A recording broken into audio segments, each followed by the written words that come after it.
One, maybe the primary one, is indispensability.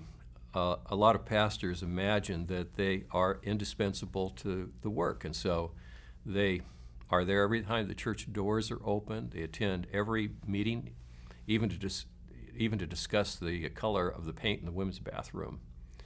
And so this kind of ubiquity that I have to be there to have things happen is an arrogation of themselves to kind of a godlike level, or a Holy Spirit level within the congregation. And the truth is, we all are dispensable. I have a little saying that I oftentimes quote to myself that I need to take my work seriously, but I don't need to take myself too seriously, because God doesn't need us to do His work. And so you can have men that become pastoral workaholics who pride themselves on being there all the time. In fact, even brag about never taking a day off. I mean, it really does happen. I think that kind of ubiquity is need-driven. Then there's the other thing. There are others that imagine that a 40-hour week is what they're required to do.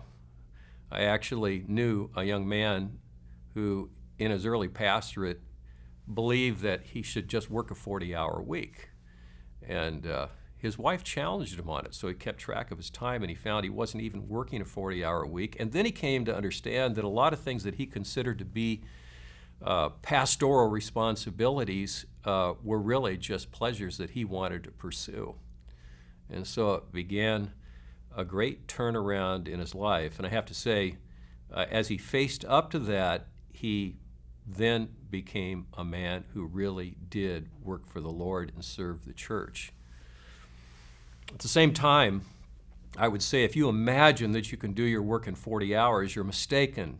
I don't think that probably during the pastoral ministry I worked less than 60 hours a week if I counted Sunday in.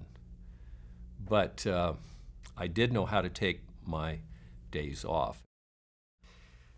I think one of the other pitfalls that a pastor can have is thinking that if he does things well, immediate change is going to come.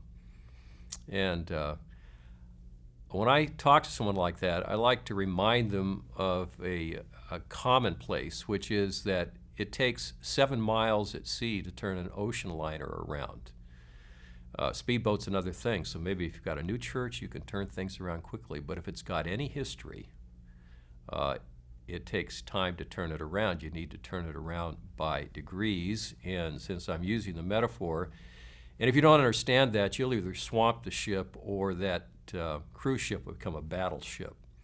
So it takes time to bring change, no matter how well you're doing your ministry. So there's this matter of indispensability on the one hand, and which brings a workaholism.